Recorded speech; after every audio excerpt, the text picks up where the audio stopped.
Welcome back to Level Up with Lori, where I talk a little bit about life, a little bit about business, and every single thing in between, where I share strategy and where I hope to shift your perspective and the way that you show up in the world. Because at the end of the day, what I really truly believe the world needs more of is the magic that every single one of us has inside of us. So sit back, relax, enjoy the episode, and I will see you on the other side. Hey, you guys. Welcome back to Level Up with Lori. I'm so incredibly excited that you are here today. And I hope you are really enjoying your summer. I hope you're soaking it all up. I hope you are enjoying all of the moments. And I hope your businesses are absolutely flourishing. Today is another episode inside of our leadership series. I have one of my favorite humans, one of my favorite leaders, one of my favorite women to work alongside, Allie DePaulo, joining us today. She is one of the top leaders in Tiber River. Tiber River is a Canadian-born company that has just recently launched into the US. It's a really incredible company with home products, shampoos and soaps, and it was a company that I fell in love with years ago. And I've actually had the opportunity to do a lot of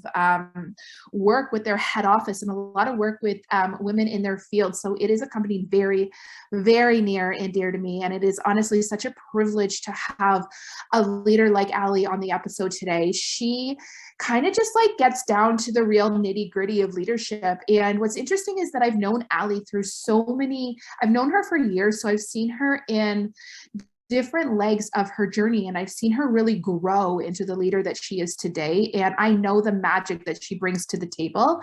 And I've seen her struggle with the boundaries that she's going to talk about inside this episode. And I've seen her kind of create in real time some of the systems that she's going to talk about. And the Allie that is leading her massive organization today, that I want you to know is she was you yesterday, right? Or she is you today. She was you yesterday. She was the you today. You know what I'm trying to say, right?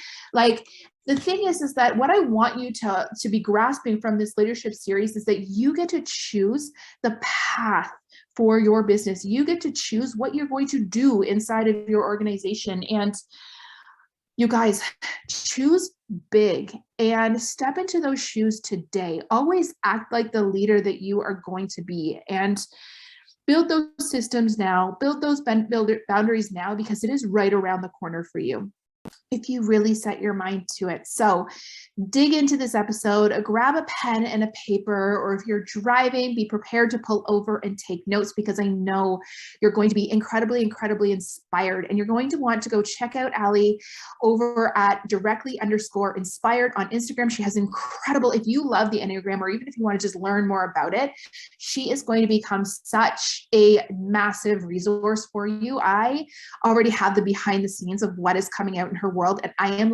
giddy over here with excitement. So make sure you go give her a follow. I don't know where she'll be at in kind of releasing all those details when this episode comes out, but you're going to want to get in on it, and it's going to open up a whole wide world inside your life and inside your business. So if you love this episode as much as I hope that you do, please head over, give me a review on iTunes. It goes such a long way. I'm so incredibly appreciative.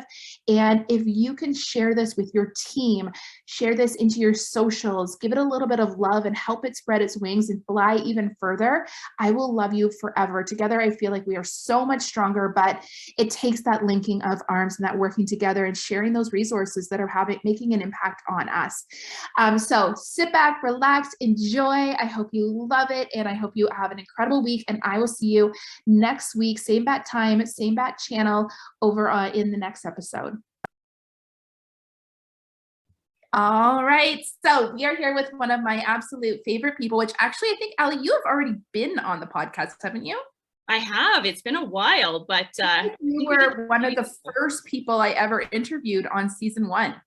That's crazy. And we talked systems back then. So I feel like people need to follow up systems. People need to go back and listen to that episode. Maybe I'll link it. I'll link it here. But since I know you really well, but I'm going to pretend like I don't when I'm asking you these questions. And I'll ask you to introduce yourself to everybody. Give us the Cole's notes on Allie. Hi. Well, thank you for that. Thank you for that, Lori. So my name is Allie DePaulo. I am a diamond director with a company in Canada called Tiber River. We are so new on the scene, yet not new on the scene. Our company has been around for a little over 20 years. So we're established and excited to be a part of this. But myself, I'm all about people. I love developing people. I love helping women especially grow to their potential, and I believe in this industry. So I love what we do. I love the opportunity that what we do in this industry can provide for people, and the flexibility. So I'm just really just so excited to be here with you today, and thanks for asking me. Absolutely. How many is your team at right now? Oh my gosh. You know what? I really should know that number. I'm thinking, big, so yeah, it's it's a little over 1,000, I think, that we are at currently. But yeah. Incredible. And so tell us a little bit about your journey. Like, what got you to this point? How long have you been with the company? How long have you been in the industry? What did you do before? I actually don't know that I know that. Okay. Yeah. So I joined Tiber River just a little over 8 years ago. In my previous life before babies, and my kids now are 12 and 14. So I'll just preface with they are now a little bit older, but they've really grown up with me in this industry. So this is all that they have ever known. Before that, I was actually in investment banking. So crazy. Yeah, absolutely. I used to buy and sell stocks. I had my securities license. Like, oh my goodness. My husband would be in love with you. I wore power suits and worked in the tower in heels, and I do not miss that life at all. I am grateful to have people that know how to do that for me now, but I do not miss that life. And so, yeah, and that's really why I fell in love with the industry. I have been an entrepreneur since I was 3 years old. I used to pick rocks off my neighbor's driveway, paint them different colors, and then try and sell them back to them. So I always joke that I think I used to shine pennies and then try and sell them for 2 cents. It's true, right? And when you know, like I'm absolutely in love with the products that we sell, but mostly just what this industry can provide, and this opportunity that can provide people that are in a similar situation that may, want an extra added income or want to do this full time. So yeah, my life, I live in the country. I live on a 5-acre parcel just east of Winnipeg, Manitoba. So you can do this if you live rurally. You know this, Lori, you live rurally as well. So that's the other thing. You can do this anywhere. You don't have to be in a major center to do what we do. And I love that about this industry. I love that about this industry, that you can literally be anyone or be anywhere and you can make it work. Absolutely. Now, I feel like you are a leader of the leaders. So let's talk about that today. And actually, right before I pressed record, you gave me some you told me this is the best advice that I would give to anybody that wanted to come into leadership, because I do think people think people either go one of two ways, right? They're afraid of leadership because they think it is too much. And I think we want to assure them that it's not, or they go full throttle, not knowing how much it might be. So tell me what you just told me before I pressed record. Well, first of all, first thing I'm going to tell you is what I did before to get to where I am now. So okay. I was the kind of person, I'm a people pleaser. So I want to make sure that everybody is happy all the time. And what that meant for me, or what I thought that needed to happen, is I needed to be on 24 hours a day. If somebody messaged me at 1 o'clock in the morning, I was answering them. And I would wake up in the morning and literally check my phone immediately. And so I'm here to tell you, that is not leadership. That's actually the opposite of leadership. Mm-hmm. So having healthy boundaries for yourself, they are for yourself and for your team, shows them and shows you that you can do this business and everybody's going to get the best piece of each other. So being intentional with your time and time blocking. A really big problem for people, though, is that they feel like they need to be on 24/7. Like, I remember I've coached numerous women through that, but I've been through this myself, right? Like, I remember thinking, if I don't answer this message now, what if they won't do the thing, right? Like, what if they won't then take the action? Or I created my own monster in that way. And that I was like literally deep dive coaching for deep, which is fine if you're coaching them to grow, but not if you're telling them how much shipping is, right? 100%, 100%. And that's another thing. I mean, we can talk about different levels at another time. But this is the thing, you can be accessible to your entire organization by not being on 24/7. And what I recommend, this is just a simple tip, is that you have a once a week team call for your entire organization when people can come on, you share a tip, you share a strategy, and then people can ask their questions. So if there's something that's like super burning and that they really need to get to you, they have that time that you've blocked at 7 o'clock on a Monday night. If that's your time, choose your time wisely. It can be during the day, it can be in the evening. Make it work for you as a leader. Make it work for you. I know I'm hearing like already the peanut gallery, and they're saying, well, what if everybody can't make that time? Then what do I do? So the wonderful thing about technology is they can drop their questions ahead of time.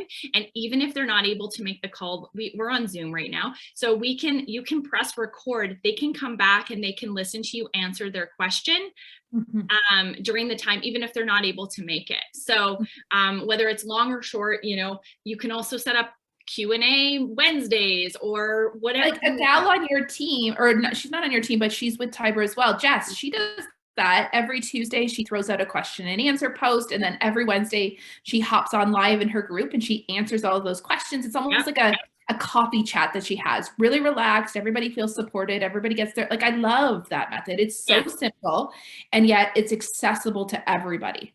100%. And because of Jess, we're doing ours now on Mondays. So we kind of do a daytime one. We do an evening one when kids aren't playing soccer, because you have to adjust with your schedule.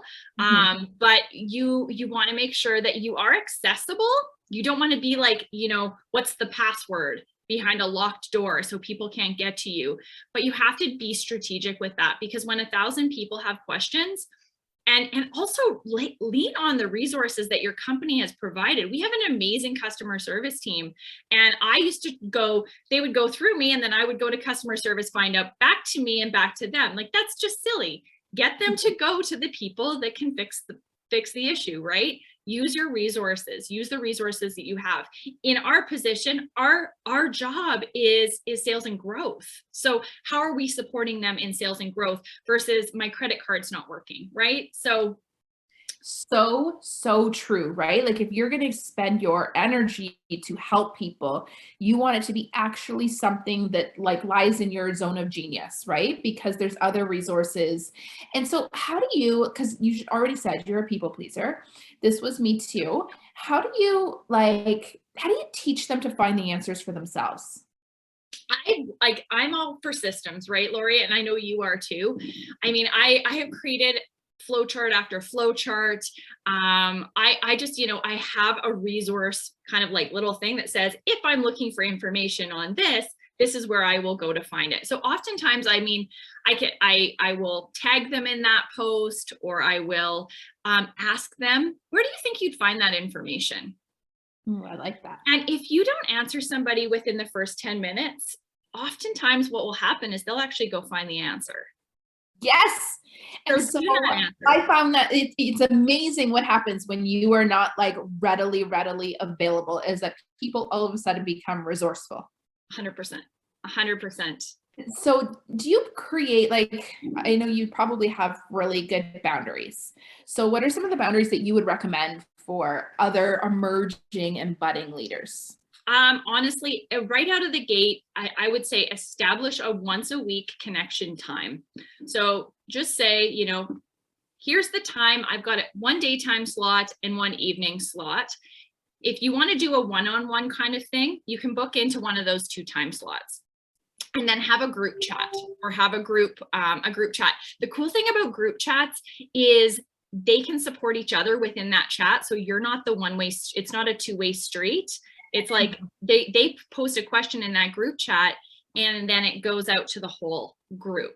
As you grow, right? This is as you grow. If you are just getting into leadership, just make sure you do have that connection point. Because I don't know about you, but it's easy to go weeks at a time and be like, oh, I haven't even talked to that new person that I just signed up and launched, and I don't know what they're doing now as your organization grows. So just always have that touch point during the week where they know and you know that we're gonna chat at some point. Of that. So are there particular people in your organization that you have more of a focus on coaching? Obviously, I think we run with the runners and we walk with the walkers, but if they're not moving and they're sleeping, we have to let them do that. We need to respect that where people are at in their business. So I actually have a focus group on Wednesday evenings. I don't know why Mondays and Wednesdays work best for me. They just do right now. So Wednesday evenings, I have some up and coming leaders that are growing. They're not quite at our high level leadership yet, but they are growing to that, and they work on it every week. So we meet, because the challenges and the things that we experience as leaders at that level are the same or similar. So we coach each other. Every week, somebody brings a challenge and a celebration to the call, and they'll say, we'll do, we call it a 5-minute mastermind. So they will drop a challenge, and then everybody in the group has an opportunity to help them with their challenge that week. And that's a different coaching strategy. So it's not me coaching, it's everybody coaching. We set a timer, and then people are able to give their feedback to each other. Everybody leaves that call every week, I feel at least, with something that they can take and put into their business. We leave the call every week giving each other an accountability piece, or they give themselves an accountability piece, and a person will check in with them.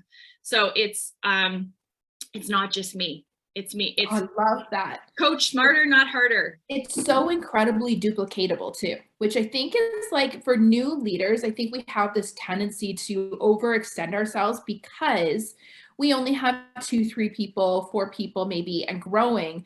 But I think right from the very beginning, you need to start thinking about yourself as the leader you're going to be, right? The leader of 200, the leader of 500, the leader of 1,000. And what does that look like for me? What boundaries do I want to start right from the beginning? Because all the boundaries that you have protect your energy, and you can actually build to that 500 or 1,000 if you're not, answering every single person's question.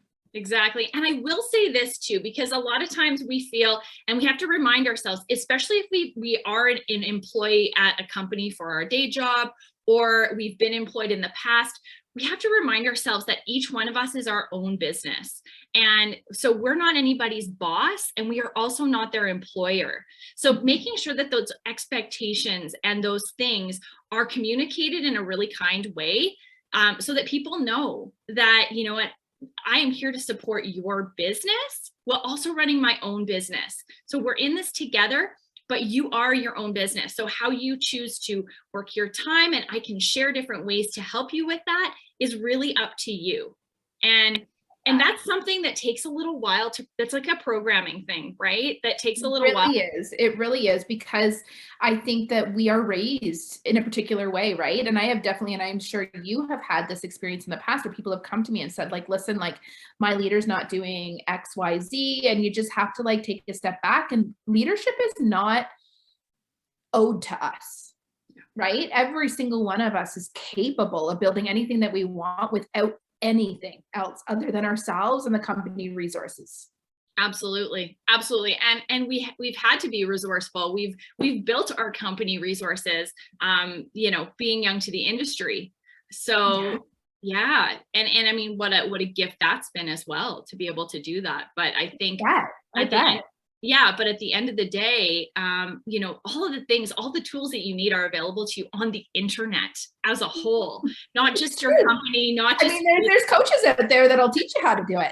That's right. That's right. So I believe that it's a really cool, resource to be able to have those calls and things, but it's if you're lucky enough to have somebody who's going to do that for you, that's really a great thing. And if you're not lucky enough to find or have somebody who's going to do that with you, find somebody who will, because I work also, not just because they're in my organization, I work really closely with sideline directors that are not even in my organization. I work very closely with Jessica. We do a lot of things, a lot of collaborations together. So don't be afraid to do that. Just because somebody's not your upline or they're not in your direct organization, still connect with those people too. I think they could even be outside of your company. Like some of the 100%. best resources and pacing partners that I've had along the way, like you yourself, right? I think I get so much out of finding women that are wanting the same things that I am. It doesn't have to be inside your company. Nope, it absolutely doesn't. Um, I want to touch on something I remember. I think it was you that said this to me, but it's like one of the best pieces of advice for leadership is that you don't coach to people's goals, you coach their actions. Mm-hmm. Like, I remember you saying this to me because people can say that they want anything, right? And then we hook our dreams and our energy and our excitement on what they say they want rather than what they show that they're willing to do. Yes. Yes. Talk about that for a second. Sure. Well, I mean, we both know, and I mean, I've read so many books, and the message is always the same: is that it's not about the big goal; it's about the things that you do consistently every single day in your business that will get you to that goal. And consistency is a word that people are terrified of. It is, isn't it? It's like, oh my gosh, I'm signing over my first child. Yeah, exactly. But at the end of the day, like, we've made it, I won't say we, I will say the industry sometimes makes it flashier and harder than it has to be. And it's really the simple little things. I call them, it's boring ROIs, return on investment. Your time, it has a dollar attached to it. Mm-hmm. And you need to make sure that the things that you're spending your energy on, energy equals time, are going to get you to whatever that goal is. And if that goal is $500 or $5,000 or $50,000, every day you show up and you do the things. That mm-hmm. sounds really, really boring, doesn't it? But I'm here to tell you it works. So, ask if you are, struggling with that, or you've got a crazy goal and you don't know where to get started. Look at what you do every single day in your business. Or ask Lori or myself, and we are happy to, offer our services, because the things are not different depending on which company you're with. They're exactly the same. And they're very simple things that you can fit into 5, 10, 15-minute pockets of your day. Because to throw out some, what would you say some of them are? Oh man. Well, okay. So let me just back up on this, because this is a really great thing that I don't know if you said this, somebody said this that I'm close to. They said people only see 10%, or they see less than 10% of what you post on social media. But what do we spend the majority of our time stressing about in this industry, especially during the pandemic, is our social media groups. Guys, if you're spending 99% of your time worrying about what you're posting on Facebook and wondering why nobody is messaging you back, you need to shift you need to change your strategy. Yeah, it's true. It's true. I teach social media. Like, I think social media, both Instagram and Facebook and wherever else you're showing up, like there are these things that keep the lights on in our business. There it is. Yeah. But they don't necessarily grow our businesses. Right. So the way that we expect them to, right? Because of the amount of energy and time we put into them. 100%. And if you're like, well, it's not working, what's not working? Well, it's 106 people saw my post, but nobody's actually responding, or nobody's buying anything. What are you doing to make those connections? So my thing is, I go back to the 10 and 10. If you're just starting out and you're not finding that, you're getting any sort of traction through social media, and some people do it really well, and they're like, it's good enough. I'm here to tell you, I'm going back to my first podcast, follow up is everything. So for 10 days, choose 10 people a day and message them, connect with them in some way. Yeah, and I think we need to put in brackets, not the gross way. No, not the gross way. Oh my gosh. Like, actually talk to them like a human, yep. Right? Be a human in this whole process. Yes, be a human and have a value add. Why are you reaching out to them? And we're here to serve, guys. We're not here to sell.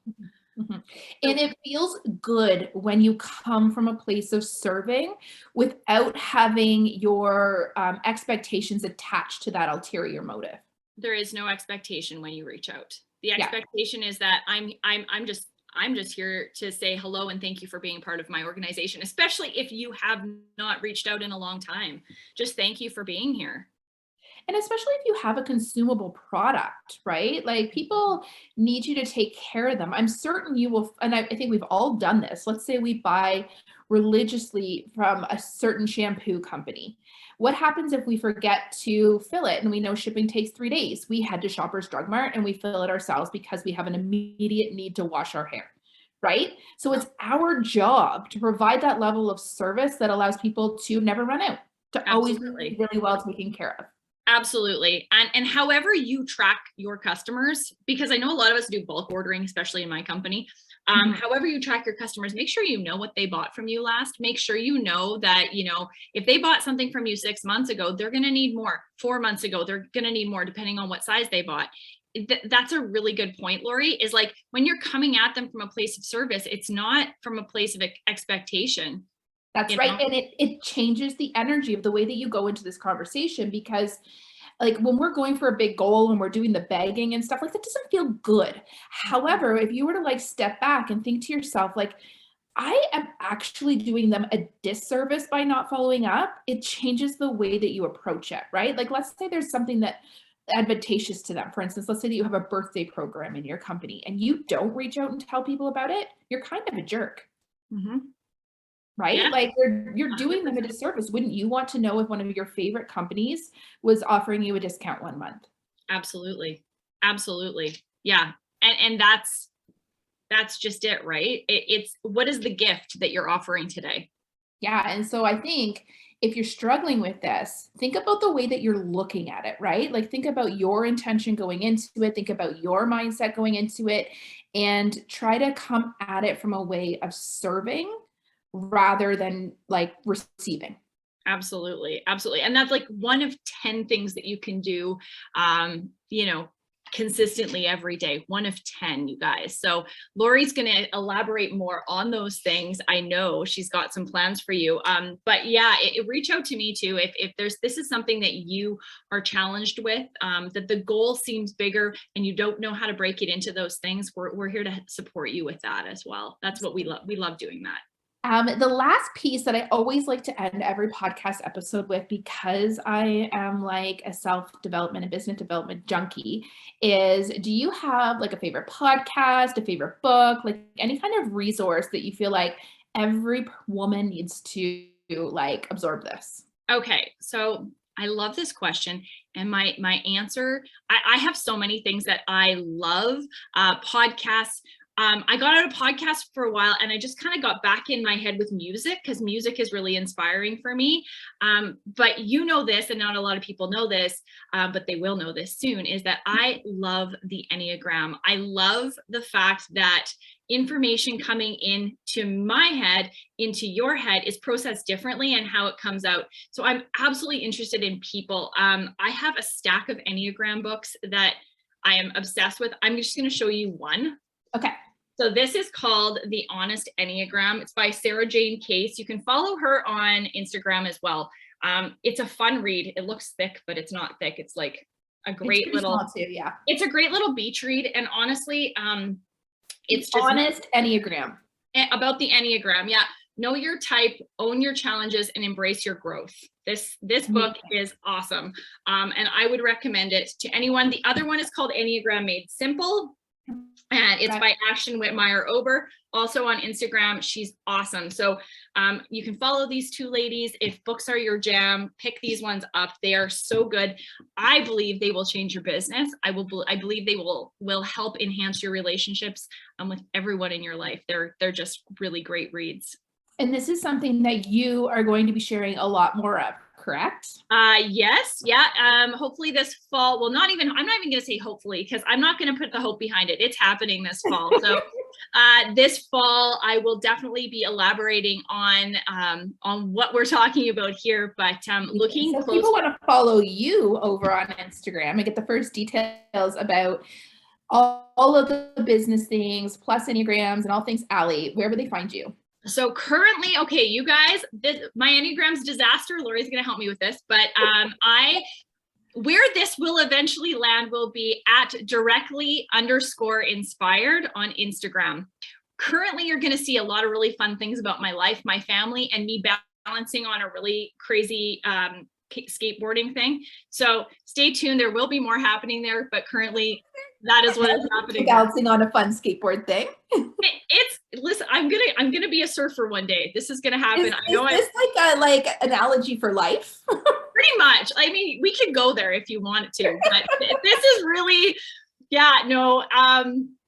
That is just currently where it's living, and that's I am the master of 5 Instagram. I am actually the master of none of the Instagram accounts that I own, but I think that's the one that we're going to land on. Amazing. And more to come on that. Amazing. Well, I mean, this podcast episode probably won't come out until for another like month and a half or so. So even better timing. You've got some time to put some more stuff on there. Okay, wonderful. Yes, and there will be more in there. Perfect. That you guys heard it first. It wasn't just me. You've now put it out into the universe. It's happening. It is absolutely happening. Yay. Thank you so much for doing this with me today, you guys. You need to go check out Allie. She's got some, I know she's being a little elusive here, but incredible, incredible, incredible stuff coming your way that I know is not only going to impact your business, but your life as well. So at directly_inspired, right? Yeah, that is where we're landing. Yes. Amazing. Thank you again. Thanks, Laura. Hey, Dad. Here we go.